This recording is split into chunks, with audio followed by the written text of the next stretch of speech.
గుణాతో గొడవ పడుతూ బాలుకి అడ్డంగా దొరికిపోయిన రోహిణి గురించి గుండె పగిలే నిజాలను తెలుసుకున్న బాలు అసలు ఇదంతా ఎలా జరగబోతుందనేది ఈ వీడియోలో తెలుసుకుందాం. వీడియో నచ్చితే తప్పకుండా లైక్ చేయండి. రోహిణి తన గదిలో నుంచి బయటికి రావడం చూసిన ప్రభావతి, ఏంటి ఈ గదిలోకి వచ్చి వెళ్తున్నావు అని అడుగుతుంది. అప్పుడే ఇక రోహిణి, మావయ్యతో మాట్లాడదామని వచ్చానత్తయ్య అని అనంగాల్ని, మీ మావయ్యతో మాట్లాడి నేను క్షమించలేదని ఆయన క్షమిస్తారని అనుకుంటున్నావా? అది ఎప్పటికీ కూడా జరగదు. నువ్వు చేసిన పనికి నిన్ను జీవితంలో క్షమించను. నోరు మూసుకొని పో నీ గదిలోకి అని ప్రభావతి అనడంతో రోహిణి వెళ్ళిపోతుంది. చూసావా, చేసిన తప్పుకి మా అమ్మ తనకి ఎంత శిక్ష వేసిందో. ఏమీ తెలియని అమాయకురాలా ఇలా ముఖం పెట్టి శుద్ధపూసలాగా ఎలా సైలెంట్గా వెళ్ళిపోతుందో అని బాలు అంటాడు మీనాతో. తర్వాత బాలు, బాంబు పేల్చేయమంటావా మీనా అని అడగడంతో, బాంబు ఏంటండి, ఇది దీపావళి కాదు కదా అంటుంది మీనా. అది కాదు మీనా, ఇందాక నువ్వు నా దగ్గర పేల్చవే బాంబు, ఆ బాంబుని పేల్చమంటావా అని అడిగితే, వద్దండి, ఇప్పటికి ఇంట్లో చాలా చిరాగ్గా అందరూ కూడా చాలా కోపంగా ఉంటున్నారు. ఇప్పుడు ఈ విషయం కూడా తెలిస్తే అత్తయ్య శివతాండవం చేస్తారు. ముందు మీరు భోజనం చేద్దరు కానీ పదండి అని భోజనం అయితే వడ్డిస్తూ ఉంటుంది అందరికీ మీనా. ఏంటి, భోజనం వడ్డించేటప్పుడు నన్ను పిలవాలని తెలియదా అంటూ ప్రభావతి కోపంగా మీనాని అంటుంది. ఇక మీనాని అలా అన్న తర్వాత బాలు అయితే ఇక మీనాని ప్రభావతి అలా అనడంతో ఇక డైలాగులు అయితే కొడతాడు. ఇంతలో మనోజ్ వచ్చి ప్రభావతి పక్కన కూర్చుంటాడు భోజనం చేయడానికి. అది చూసిన ప్రభావతి, నువ్వు దూరంగా జరుగు, నా పక్కకి కూర్చోకు, దూరంగా వెళ్ళు అని ప్రభావతి విసుక్కుంటుంది మనోజ్ని. తర్వాత రోహిణి భోజనం చేయడానికి అయితే వస్తుంది. రోహిణిని చూసి అందరూ కూడా ఏమీ మాట్లాడకుండా మౌనంగా ఉంటారు. అప్పుడే మీనా ఇక తనకి ఒప్పక, కూర్చో రోహిణి, భోజనం వడ్డిస్తాను అని భోజనం అయితే వడ్డిస్తూ ఉంటుంది. అప్పుడే అది చూసిన ప్రభావతి, ఏయ్ ఏంటే నువ్వు ఇక్కడికి వచ్చి నుంచో, అయినా నువ్వు దానికి వడ్డిస్తున్నావేంటి, దానికి చేతులు లేవా, అది వడ్డించుకోదా అంటుంది ప్రభావతి. అప్పుడే ఇక మాట విని మీనా పక్కకైతే వచ్చేస్తుంది. జరిగిందేదో జరిగిపోయింది కదా, ఇంకా ఎందుకు నువ్వు దాన్ని ఆలోచిస్తున్నావు? ఇంత డబ్బులు పోయిన మేమే ఇక కూల్గా ఉన్నాము, నీకెందుకు అంత కోపం అని అడుగుతాడు బాలు. రేయ్, నా కోపం ఎప్పటికీ పోదు. నన్ను మోసం చేసిన వీళ్ళిద్దరినీ నేను ఎప్పటికీ కూడా క్షమించను. నోరు మూసుకొని భోజనం చెయ్యి అని ప్రభావతి బాలుని అంటుంది. అప్పుడు ఇక రోహిణి తినేసి వెళ్ళిపోతూ ఉంటే, ఎక్కడికి వెళ్ళిపోతున్నావో, మరి ఈ ప్లేట్లన్నీ ఎవడు తీస్తాడో, ఈ ప్లేట్లన్నీ తెయ్యి అని అంటుంది ప్రభావతి. నేనా అంటుంది రోహిణి. ఏ, నువ్వేమైనా పైనుంచి ఊడిపడ్డావా? నువ్వు మోసం చేసేదానివి, అబద్ధాలు ఆడేదానివి, నీలాంటి దానికి ఇలాంటి శిక్షలే వెయ్యాలి. తిన్న వాళ్ళందరి ప్లేట్లన్నీ తెయ్యి.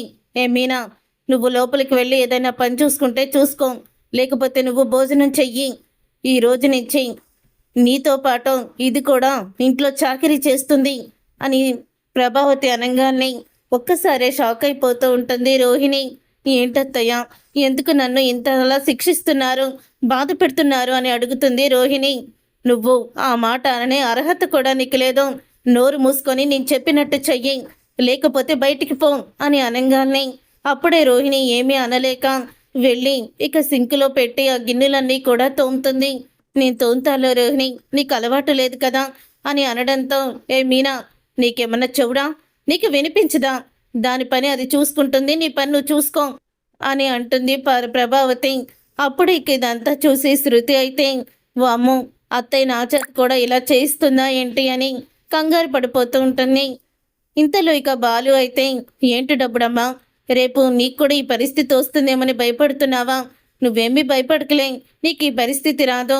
ఎందుకంటే మీ అమ్మ నాన్నగా, మా అమ్మ ఎప్పుడో చూసింది వాళ్ళని. మా అందరికీ కూడా నువ్వు కోటీశ్వరాలువని మొత్తం స్పష్టంగా తెలుసు. కానీ ఈ పార్లలమ్మకి అసలు తండ్రి ఉన్నాడో లేడో కూడా తెలీదు. కోట్ల ఆస్తుంది అని చెప్తుంది, కానీ ఎప్పుడూ కూడా తను నీకులాగా దర్జాగా ఉందాగా ధైర్యంగా మాట్లాడలేదు. ఎప్పుడు పడితే అప్పుడు తడబడుతూనే మాట్లాడుతుంది అని బాలు అంటాడు. అవును, నువ్వు చెప్పింది నిజమే బాలు, నాకు కూడా ఎప్పుడూ కూడా అనుమానం వస్తూనే ఉంటుంది అని చెప్తుంది శృతి. అయితే తర్వాత ఇక బాలు శివని కలవడానికి శివ దగ్గరికి అయితే వెళ్తాడు. అప్పుడు ఇక శివ అయితే, రా బావా, ఏంటి ఇలా వచ్చావు, నాతో ఏదైనా పనుందా అని అడుగుతాడు. ఏం లేదురా, నువ్వు నాకు ఒక హెల్ప్ చేయాలి అని బాలు అడుగుతాడు. నేను నీకు హెల్ప్ చేయాలా?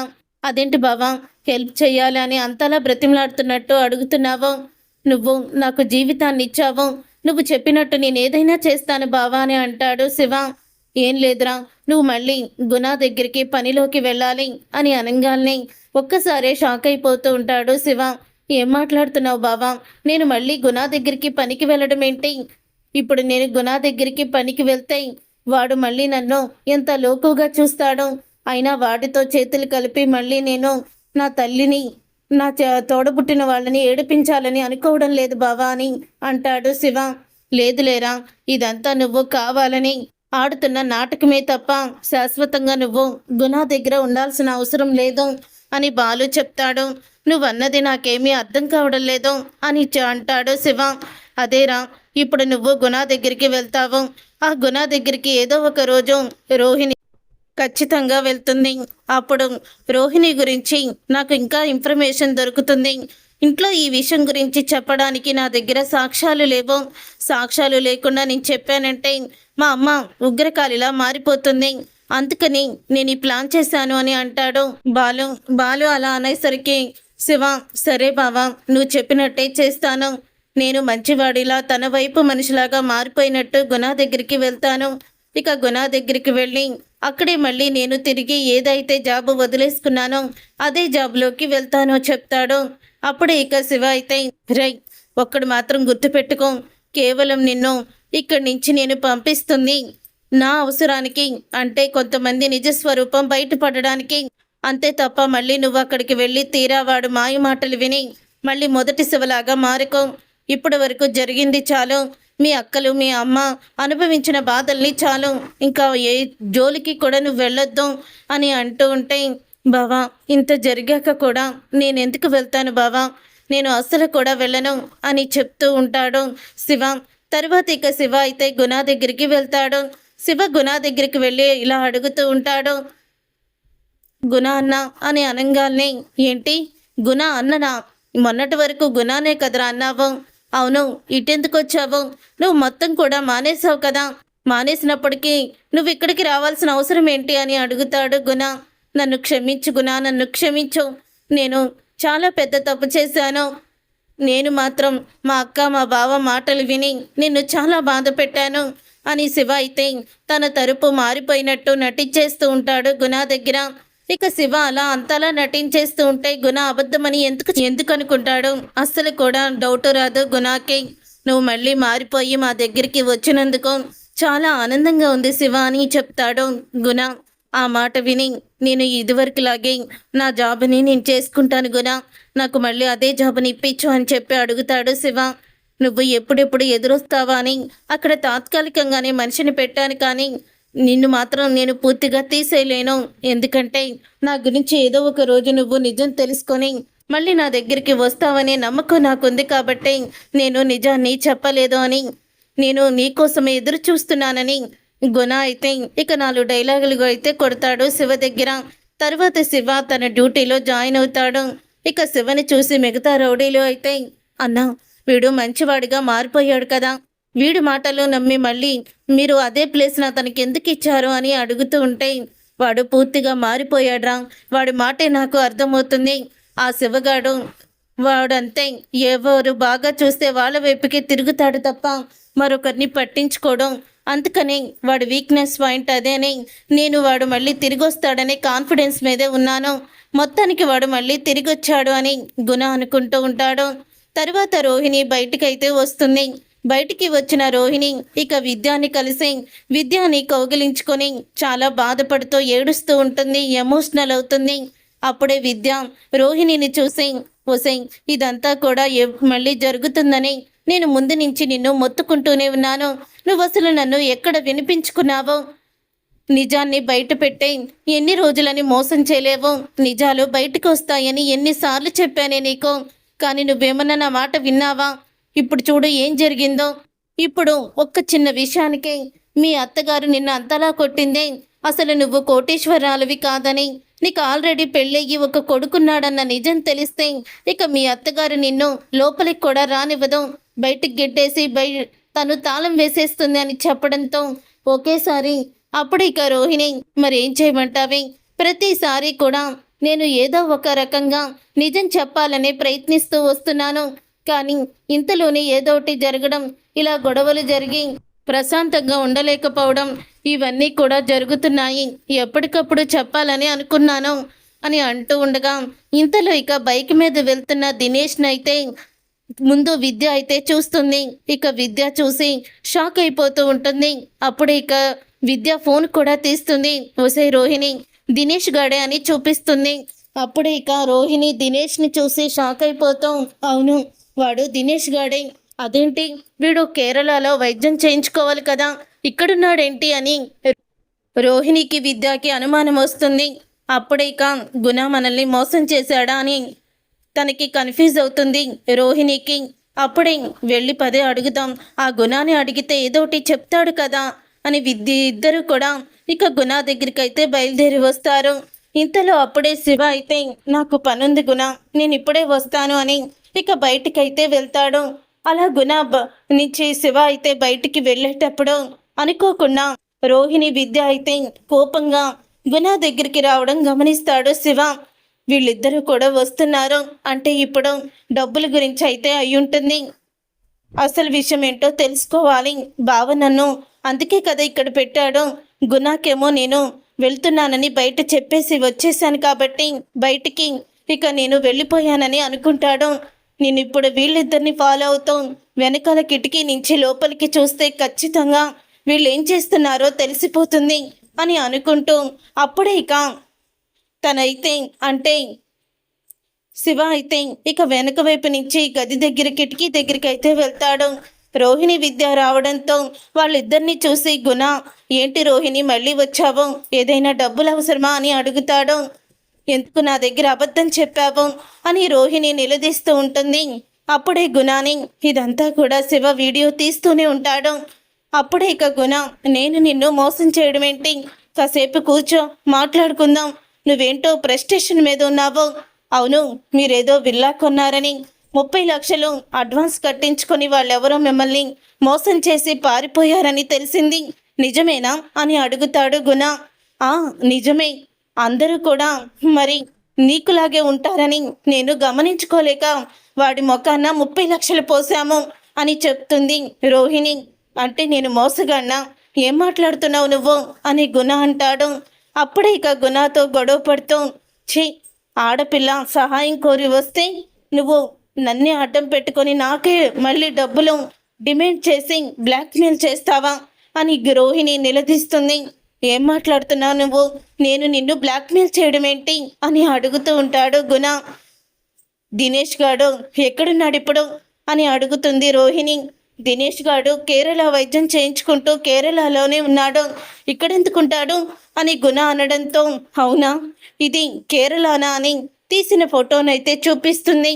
చూడు, ఇక్కడ పక్కన బోర్డు చూడు, హైదరాబాదు. ఇది తీసిన సమయం ఇప్పుడే 1 పావు గంట ముందు తీశాను.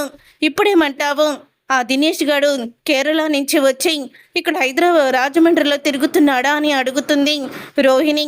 ఇక ఆ మాట విని ఒక్కసారే ఫోటోని చూసి షాక్ అయిపోతూ గుణ, అది కాదు రోహిణి అని అంటాడు. నోర్మి, వాడు నన్ను ఇబ్బంది పెడుతున్నాడని నేను నీ దగ్గరకు వస్తే నీకు మొత్తం కూడా నువ్వు అడిగినవన్నీ కూడా సహాయం చేస్తే ఇంతలా నువ్వు మోసం చేస్తావని అనుకోలేదు అని అంటూ ఉంటే, నేను నిన్ను మోసం చేశానా, నేనేమి చేయలేదు. మామూలుగా నువ్వు ఎంత అడిగినా డబ్బులు ఇచ్చేస్తావని ఆ దినేష్ గారు చెప్పాడు, అందుకనే నిన్ను అడిగాను అని చెప్పంగానే ఒక్కసారే షాక్ అయిపోతూ ఉంటుంది రోహిణి. అసలు నువ్వు ఎందుకు వాడితో చేతులు కలిపి ఆ రోజు నన్ను 2 లక్షలు తీసుకురమ్మని డిమాండ్ చేశావు? నాకు ఆ రోజు అనుమానం వచ్చినా సరిపోయేది, కానీ అనుమానం రాలేదు. విద్యకైతే వచ్చింది, కానీ నేను మాత్రం లైట్ తీసుకున్నాను అని అంటూ రోహిణి అంటుంది. 2 లక్షలు నువ్వు డిమాండ్ చేశావని మళ్ళీ ఆ దినేష్ గాడికి ఏమవుతుందని భయంతో చివరికి నా ఫ్రెండ్ చేత 2 లక్షలు ఒకళ్ళ ఇంట్లో కొట్టించేశాను. ఆ 2 లక్షలు మళ్ళీ తిరిగి నన్నే కట్టమని మా అత్తగారు నా పీక మీద కూర్చుంది. చివరికి నువ్వు ఇంత మోసం చేస్తావని అనుకోలేదు. నువ్వు అసలు మనిషివేనా? ఎందుకు నువ్వు ఆ దినేష్ గారితో చేతులు కలిపి ఇలా చేశావు నిన్ను నేను వదిలిపెట్టను, అంతకంతా నీ మీకు బదులు తీర్చుకుంటాను అని చెప్తుంది. అప్పుడు ఇక రోహిణి ఆ మాట విని గుణ అయితే, ఏంటి ఏదో పెద్ద నువ్వు ఎవరిని మోసం చేయనట్టు, ఏమి అబద్ధాలు చెప్పనట్టు భలే డ్రామాలు ఆడుతున్నావు, నీ కథంతా నీ స్టోరీ అంతా దినేష్ గారు చెప్పాడు నాకు అని గుణ అనంగానే ఒక్కసారి రోహిణి షాక్ అయిపోతూ ఉంటుంది. ఏం మాట్లాడుతున్నావు నువ్వు, నా కథేంటి అని తడబడుతూ ఉంటుంది. నువ్వు మీ అత్తగారిని, మీ మామగారిని, మీ అత్తింటి వాళ్ళ అందరినీ, చివరికి నీ భర్తని కూడా మోసం చేశావని నాకు తెలుసు అని అనంగానే, ఏం మాట్లాడుతున్నావు, నేను నా భర్తని నా అత్తగారిని మోసం చేయడం ఏంటి, ఆ దినేష్ గారు అసలు నీకేం చెప్పాడు అని అడుగుతుంది రోహిణి. నువ్వు మలేషియాలో పుట్టి పెరిగానని మీ అత్తగారింట్లో అబద్ధం చెప్పావంట కదా, నువ్వు మలేషియాలో పుట్టి పెరగలేదు, ఇదే రాజమండ్రిలో రామవరం అనే గ్రామంలో పుట్టావు. అలాగే నీకు ఆల్రెడీ ముందు ఒక పెళ్ళైపోయింది, ఒక కొడుకు కూడా ఉన్నాడు. అయినా సరే ఈ నిజాలన్నీ కూడా దాచిపెట్టి నువ్వు మీ ఆయన్ని నేను కోటీశ్వరరాలు, మలేషియాలో డాలర్ల మధ్య పుట్టి పెరిగాను అని ఇక్కడ ఏదో సంబంధం లేనట్టు భలే చెప్పావే అని అంటాడు గుణ.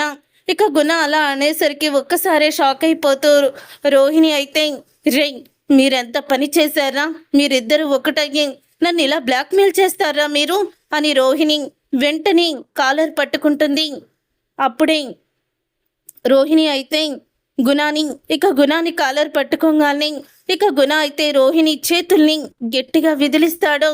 ఏయ్ ఏంటే ఎక్కువ మాట్లాడుతున్నావు, వింటున్నాను కదా అని, చూడు నీ డబ్బులు ఏవి కూడా తిరిగి రావు, పైగా నాకు ఇప్పుడు నువ్వు 5 లక్షలు ఇవ్వాలి, ఎందుకంటే లేకపోతే ఇదంతా కూడా ఈ ఖర్చులన్నీ ఇవన్నీ విషయాలు మీ అత్తగారికి చెప్పేస్తాను.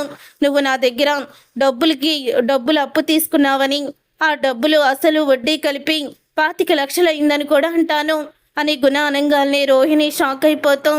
రే నీ దగ్గర నేను తీసుకుంది 6 లక్షలే కదా, ఇదేంటి అంత డబ్బు చెప్తున్నావు అని అనంగానే, వడ్డీకి చక్ర వడ్డీ 10 రూపాయల వడ్డీ ఇదంతా కలిపితే 25 లక్షలే అయ్యాయి, కాబట్టి ఆ 25 లక్షలు కట్టమని మీ అత్తగారి దగ్గరికి వచ్చి చెప్తాను అని అనడంతో రోహిణి ఒక్కసారి షాక్ అయిపోతూ ఉంటుంది. ఇదంతా వీడియో తీసిన శివ అయితే ఇక బాలు దగ్గరికి అయితే వెళ్తాడు. బాలు దగ్గరికి వెళ్ళి, చూడు బావా, రోహిణి నిజ స్వరూపం చూడు, మనం అనుకున్నది ఒక పాయింట్ మాత్రమే, కేవలం గుణ దగ్గర డబ్బులు తీసుకుందని, కానీ తను మీ కుటుంబం మొత్తాన్ని మోసం చేసింది బావా.